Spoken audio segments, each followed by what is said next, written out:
यज्ञ में सबको काम बांट दिए गए कि लकड़ियां कौन लाएगा, सब्जी कौन लाएगा, धन की व्यवस्था कौन करेगा, सब काम बांट दिए गए। काम केवल मालूम क्या बचा कि जो यज्ञ में आगंतुक संत महात्मा ब्राह्मण आएंगे उनकी पत्रों को कौन धोएगा, उनके पैरों को कौन धोएगा। तो देखिए मानस में लिखा कि सबते सेवक धर्म कठोरा, जो उत्तम श्रेणी का सेवक है उसको काम बताना नहीं पड़ता है, वो अपनी मर्जी से किस जगह पर मुझे कौन सा काम करना खुद ढूंढ लेता है।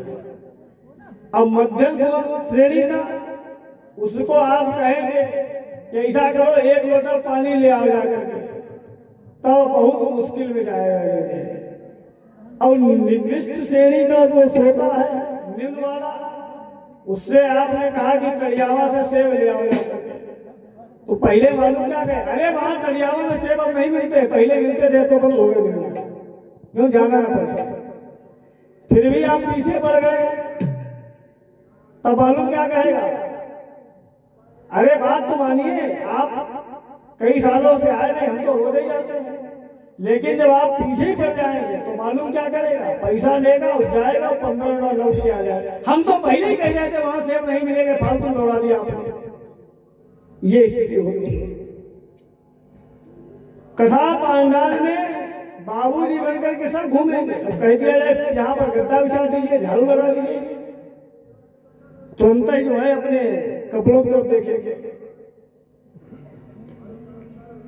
तो सेवा का धर्म सबसे कठिन और कठोर होता है। सेवक को जगह जगह पर अपमानित भी होना पड़ता है, अब मेहनत परिश्रम करना पड़ता है, लेकिन जिस दिन उसकी वह मेहनत रंग लाती है तो जैसे स्वर्ण में चमक होती है, वैसे ही उसके मस्तिष्क से लेकर के शिखा से लेकर के एड़ी पर्यंत तक पूरे शरीर में चमक ही चमक होती है।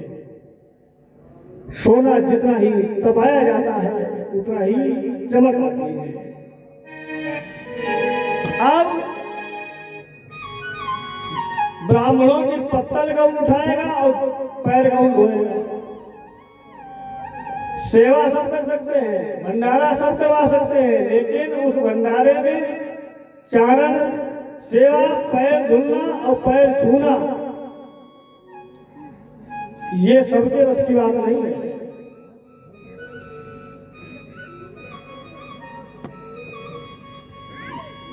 तो भगवान युधिष्ठिर ने दुर्योधन को कहा, ऐसा है भाई दुर्योधन, हम 5 भाई हैं और तुम हो 100 भाई। तो उसने कहा मतलब, कहा अपने 1-2 भाई पत्तल उठाने में ऊपर धोने लगा दीजिए, और क्या कहे।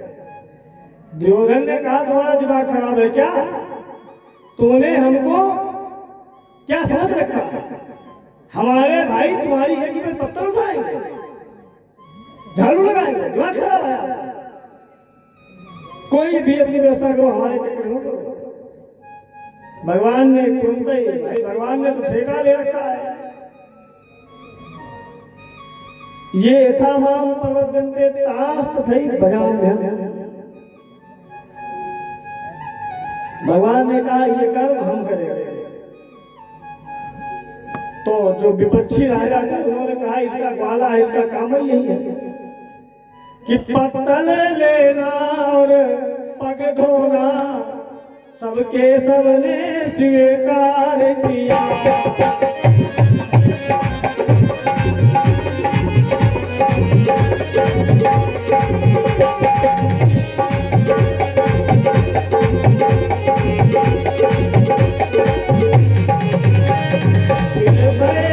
मंत्रों के द्वारा महाराज सूर प्रारंभ हुआ।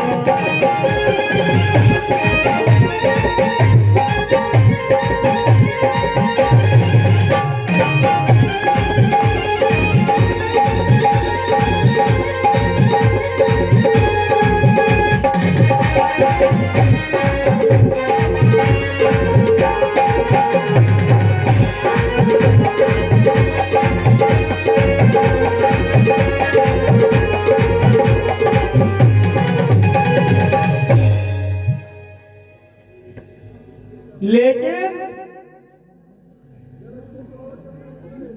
फिर नंबर आया कि इस राजसू यज्ञ में यज्ञ करने वाला जो होता है वह किसी श्रेष्ठ राजा का पूजन नहीं करता है। तो श्रेष्ठ के नंबर आया तो सब जो है आगे अपना जलवा दिखाने लगे कि हमारा हो जाए। महाराज युधिष्ठिर ने भगवान श्री कृष्ण का किया। चंदेरी का राजा शिशुपाल रुक्मिणी के विवाह से इस भगवान पर क्रोधित रहता था, भगवान को अपशब्द कहने लगा। भगवान ने 99 गालियां माफ की। और 99 गालियां क्यों माफ की? भगवान ने शिक्षा दी समाज को कि व्यक्ति कोई अगर आपको कुछ कहता है तो उसके अपराधों को क्षमा करो, लेकिन क्षमा करने की एक लिमिट है। यह नहीं कि जीवन पर्यंत आप घर से निकले तुरंत ही कूड़ा डाल दिया, फिर निकले फिर पानी डाल दिया, वो आप तुरंत ही जो है क्षमा करते रहे, नहीं। फिर समाज को शिक्षा देने के लिए कभी कभी शास्त्र के साथ में शस्त्र भी उठाना पड़ सकता है। 100 गाली पूर्ण हुई, 101 गाली जैसे ही भगवान ने सुदर्शन चक्र से सर काट दिया। दुर्योधन कहने लगा युधिष्ठिर इस यज्ञ को बंद कर दो। युधिष्ठिर ने कहा क्यों? कहा जिस यज्ञ में दो लोगों की हत्याएं कर दी गई हो वह यज्ञ कैसे सफल हो सकता है? यज्ञ शुरू होने से पहले, प्रारंभ होने से पहले मगध देश के राजा जरासंध का वध किया गया और अभी शिशुपाल का वध हुआ। यह यज्ञ सफल नहीं हो सकता। पांडवों ने भगवान की तरफ देखा, भगवान ने कहा यज्ञ सफल होगा। दुर्योधन ने कहा क्या गारंटी है तो सफल होगा? भगवान ने 1 घंटा मंगाया और एक आम का वृक्ष का टाइम दिया उसमें। कहा यज्ञ जैसे ही पूर्ण होगा वैसे 1 घंटा बजने लगेगा। यज्ञ हो गया और घंटा नहीं बजा। युधिष्ठिर ताली बजा करके हंसने लगा। कहा हमने पहले ही कहा था कि यज्ञ पूर्ण नहीं होगा। महाराज युधिष्ठिर परेशान हो गए। भगवान ने कहा परेशान मत हो, तुम्हारा यज्ञ इसलिए नहीं पूर्ण हुआ है कि तुम्हारे ही राज्य में एक बिल्मीक नाम के शपथ जाति के ऋषि रहते हैं, उन्होंने भोजन नहीं किया, उनको तुमने निमंत्रण नहीं दिया। और ये बिल्मीक नाम के जो शपथ भंगी जाति में संत हुए ये मालूम कौन थे? ये साक्षात धर्मावतार ही धर्मराज जी है। एक मांडव ऋषि हुए जिनके पुत्र थे श्रृंगी ऋषि। श्रृंगी ऋषि वशिष्ठ बुलावा, पुत्र काम शुभ यज्ञ करावा। और दूसरे श्रृंगी एक ऋषि हुए मांडव, उनका बाद में नाम अरिमांडव पड़ गया। अरिमांडव काहे पड़ा? एक दिन की बात थी कि राजा के महल में कुछ चोरों ने चोरी की और धन मांडव ऋषि के आश्रम पर छोड़ दिया। सिपाहियों ने समझा कि बाबा जी भी शामिल है, राजा को सूचना दी। राजा ने कहा धन छीन लिया जाए और चोरी के अपराध में इनको जेल खाने में डाल दिया जाए।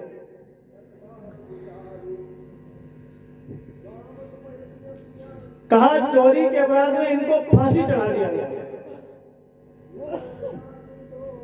तो धन छीन लिया गया और चोर फांसी चढ़ाए गए और मांडव ऋषि भी चढ़ाए गए। तो चोर तो प्राय नष्ट हो गए और मांडव ऋषि ने जैसे ही फांसी चढ़े वैसे ही अपने प्राणों को ब्रह्मांड में रोक दिया, समाधि लगा ली। 6 महीने तक झूलते रहे, मरे नहीं।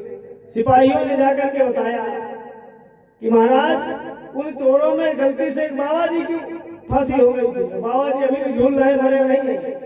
तुरंत ही बंधन मुक्त किया गया, लेकिन बेड़ी कटवाई गई तो लोहे की बेड़ी थी, अड़ी थी, निकली ही नहीं। तो इनका नाम पड़ गया अणिमांडव। मांडव तो था ही और अड़ी अटकने के कारण इनका नाम अणिमांडव रख दिया गया। राजा ने सभा याचना की।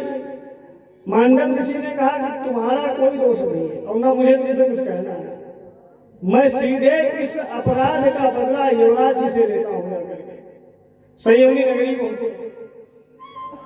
यमराज जी से कहा पहले रजिस्टर खोल करके ये बताओ कि मुझे 6 महीने सूली में काहे लटकना पड़ा। भाई मैंने कौन सा पाप किया? जन्म से जब तक कि जन्म लेने के बाद जब से मुझे याद बनी है, स्मृति है, उसके अंतर्गत मैंने कोई पाप किया नहीं, फिर मुझे फांसी क्यों? वही खाता खोला गया तो परिणाम ये निकला कि 5 वर्ष की अवस्था में मांडव ऋषि ने बचपन काल में एक टिड्डी नाम के कीड़े को कांटे से छेद दिया था, इसलिए वो पाप लगा और इनको फांसी झूलना पड़ा। मांडव ऋषि ने कहा कि तुम यहाँ बैठे बैठे कानून बनाया करते हो, मृत्यु लोक में जाकर के पाप से बचना कितना मुश्किल है, ये मृत्यु लोक में रहने वाले प्राणी जान सकते हैं। तुमको क्या पता? तुम तो यहाँ से कानून बनाते हो। क्या 5 वर्ष का बालक भी जानता है पाप क्या होता है, पुण्य क्या होता है? अब तुमने जो है उस पाप को मेरी खोपड़ी के ऊपर चढ़ा दिया। मांडव ऋषि ने कहा, ध्यान से सुनिएगा, बहुत ही अच्छी बात कही। कहा धर्मराज जी, आज से मैं एक नियम बनाता हूं कि 5 वर्ष तक बालक जो भी अपराध करेगा, जो भी पाप करेगा, उसका पाप किसी को नहीं लगेगा,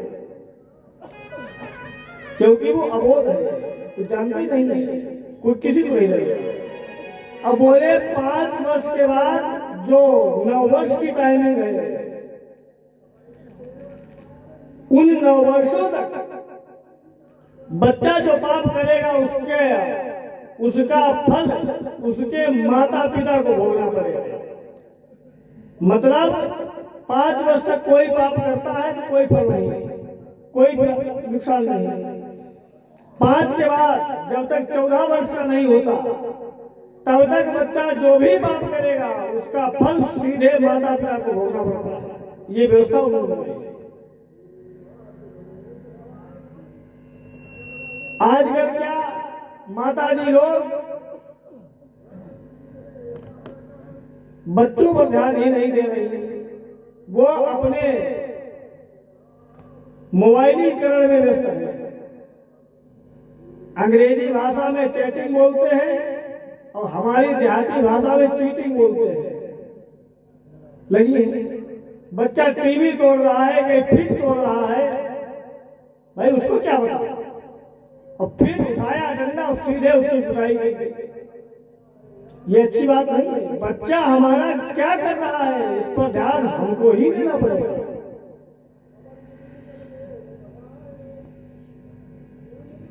फिर मांडव ऋषि ने कहा, धर्मराज जी, ये तो व्यवस्था मैंने बनाई पाप की और पुण्य की। अब मृत्यु लोक में जाकर के पाप से बचना कितना कठिन है, इसके लिए मैं तुम्हें श्राप देता हूं कि एक ही साथ में तुम 3 रूपों में जन्म लोगे। अब फिर पता चलेगा कि पाप से बचना कितना कठिन है। पहले नंबर में राजा का पद ग्रहण करके पाप से बचना बहुत मुश्किल है। दूसरे में दासी पुत्र हो जाना बहुत ही पाप से बचना मुश्किल है। तीसरे ने कहा कि शपथ योनि में जन्म लेकर के और पाप से बचना कठिन है। तो उन्हीं अरिमांडव के श्राप के कारण 3 रूपों में धर्मराज ने उतार लिया है। महाराज युधिष्ठिर के रूप में, उसके बाद विदुर जी के रूप में, और तीसरे हैं शपथ नाम के, ये शपथ जाति में बिल्मीक नाम के ऋषि। अर्जुन भीम गए, निमंत्रण दिया, घर में प्रवेश किया तो बढ़िया जो है गाय के गोबर से लेपन किया गया है, तुलसी के वृक्ष जगह जगह लगे हुए हैं, हर जगह दीवारों पर राम राम लिखा हुआ है, माला जप रहे हैं। निमंत्रण दिया, महाराज कल आपका भोजन है, हमारे घर पे खाने आइए, हम आपको लेने आ जाएंगे। बिल्वीक जी ने कहा आप चलिए, हम चले आ जाएंगे। युधिष्ठिर ने कहा, द्रौपदी से कहा, द्रौपदी कल संत जी भोजन करने आएंगे, बिल्वीक नाम के, उनके लिए भोजन की व्यवस्था करो। द्रौपदी ने पूरी रात जग करके 56 प्रकार के भोजन तैयार किए। संत जी भोजन करने आए, विराजे गए। रुक्मिणी द्रौपदी ने अलग अलग पकवान लगाए, सजा करके रखे। संत जी ने अपना उठाया कमंडल, कहा इसी में सब डाल दीजिए, खट्टा मीठा तीखा सब एक में मिक्स। खाने लगे। जब खाने लगे तो द्रौपदी जो थी, उन्होंने मन में विचार किया कि ये बाबा जी लोग क्या जाने खाना पीना क्या होता है, इसीलिए इनको खट्टे मीठे का कोई स्वाद ही नहीं। भोजन अच्छी प्रकार से करना तो हम राजा लोग ही जानते हैं। ऐसा विचार द्रौपदी के मन में आया। बिल्वीक जी ने 2-3 गिलास खाए और उठ करके चले गए। घंटा फिर भी नहीं बजा। युधिष्ठिर ने कहा, दुर्योधन ने कहा, मैंने कहा था कि बाबा जी को खिलाओ और चाहे भगवान को खिलाओ, घंटा नहीं बजेगा, यज्ञ पूर्ण ही नहीं हुआ है। युधिष्ठिर ने पूछा प्रभु से, अब क्या कमी है? भगवान ने कहा, अब उससे बड़ी कमी है। बोले क्या? बोले एक संत को बुला करके द्रौपदी ने मन ही मन उनका अपमान कर दिया है, इसके कारण ही ये घंटा नहीं बजा और ना ही ये हुई। दूसरे दिन तुरंत ही द्रौपदी गई, नंगे पैरों से संत जी के आश्रम पर चरणों में दंडवत सर रखा है और कहा कि ईश्वर मुझसे अपराध हो गया, आप चल करके भोजन कर लीजिए। सुपल जाति में उत्पन्न बिल्वीक ऋषि आए और भोजन किया। जैसे भोजन किया वैसे घंटा बज गया। यज्ञ सफल हो गया। क्यों सफल हुआ? जिस यज्ञ की रक्षा भगवान स्वयं करेंगे, उस यज्ञ को तो पूर्ण होना ही पड़ेगा। अब मैं दानव के द्वारा इंद्रप्रस्थ महल बनाया गया है, जिसकी विचित्र कारीगरी है, उसका दर्शन दुर्योधन कर रहा है। घूम रहा है तो कहीं पर दरवाजा है, वहां पर दीवार दिखाई पड़ती है, जहां दीवार है वहां दरवाजा दिखाई पड़ता है। चलता हुआ जा रहा है। वृकोदर भीम ने कहा, दादा आगे बढ़ जाना, आगे दरवाजा नहीं है। उसने कहा, हमको क्या तुमने अंधा समझ लिया क्या? अब जैसे बढ़ा वैसे वहां तो दीवार थी, टक्कर लगी, गिर पड़ा। और आगे बढ़ा तो मालूम पड़ता था कि सूखा है। वो तो भाई मैदान के दौरान विचित्र कारीगरी है। आगे बढ़ा, वहां भरा था पानी, झम से उसी में गिर पड़ा स्विमिंग पूल में। जब स्विमिंग पूल में गिरा तो द्रौपदी उस समय पर अट्टालिका के ऊपर अपनी सखियों के साथ में अपने केशों को संभाल रही थी। केशों को संभाल रही थी, इस दृश्य को देख रही थी। द्रौपदी बड़ी जोर हंसने लगी और कहा, द्रौपदी ने कहा कि आए दुनिया वालों देखो तो कैसे गोरख धंधे होते हैं, और धनवानों के धनवान सदा अंधों के अंधे होते हैं।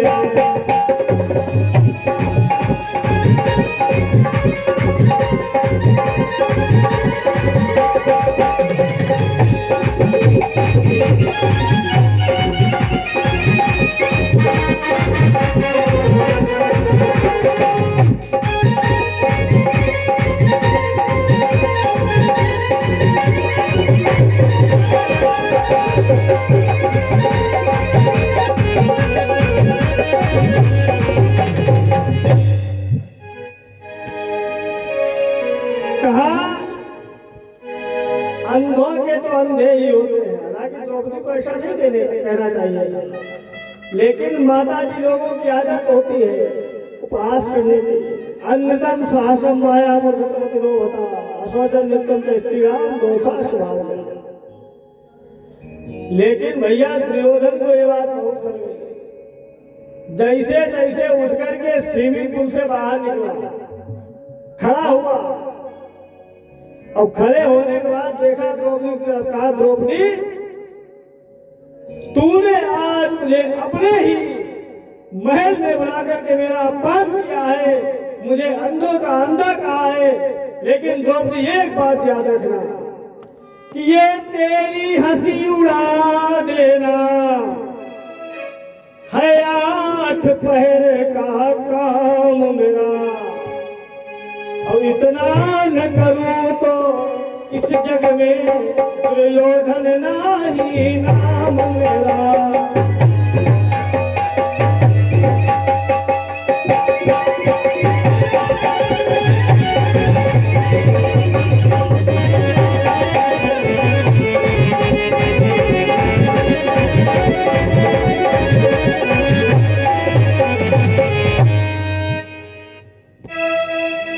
द्रौपदी से अपने अपमान का बदला लेने के लिए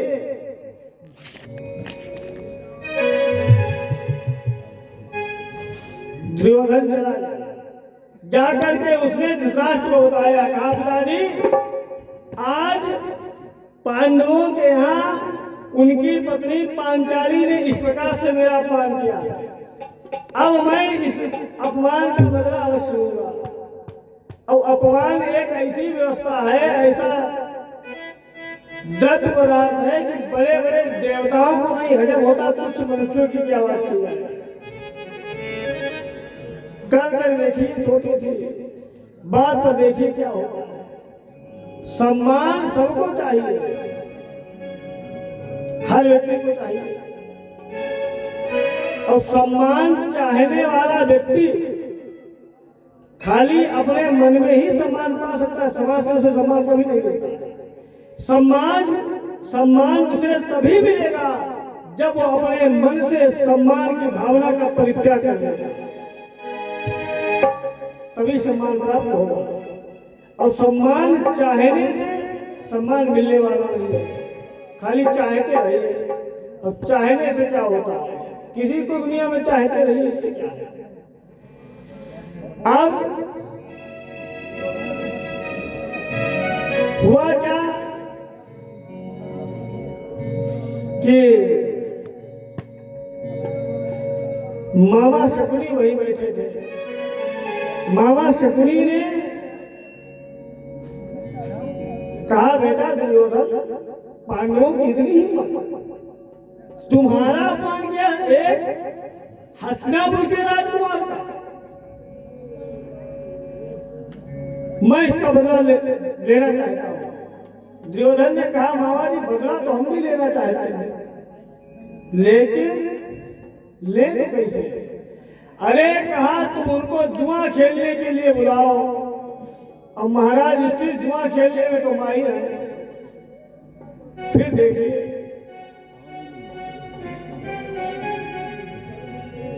कहा अच्छा, तो निमंत्रण पत्र गया युधिष्ठिर के पास में कि दादा आपको हस्तिनापुर में देव क्रीड़ा में आमंत्रित किया जाता है। युधिष्ठिर जी तैयार हो गए निमंत्रण को देख करके। तो सहदेव ने कहा, दादा आप ये क्या करने जा रहे हैं, जुआ खेलना अच्छी बात है, और फिर इस समय पर बोले, इस समय पर ज्योतिष गणना के अनुसार तुम्हारे ऊपर संकटा दशा चल रही है, तुम्हारा जुआ खेलना उचित नहीं होगा। एक तो ये कर्म ही निर्दिष्ट है, अब कभी कभी ये निर्दिष्ट कर्म परिणाम उत्कृष्ट देता है, लेकिन इस समय तुम्हारे ऊपर ज्योतिष गणना के अनुसार संकट असर कर रही है। सहदेव ने समझाया कि तब तक ज्योतिषी वृंद बोले शुभ घड़ी दूर जा पहुंची है, 13 वर्षों के लिए राजन संकटा दशा टूटी है।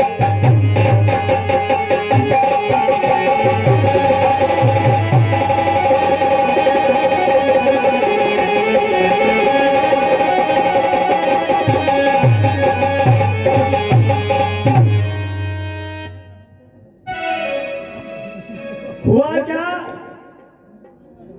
युधिष्ठिर तैयार हो गए। अर्जुन नकुल से भीम से कहा तुम नहीं चलो। भीम ने कहा दादा तुम जाओ, हम नहीं जाएंगे। जुआ खेलना कोई अच्छी बात है क्या?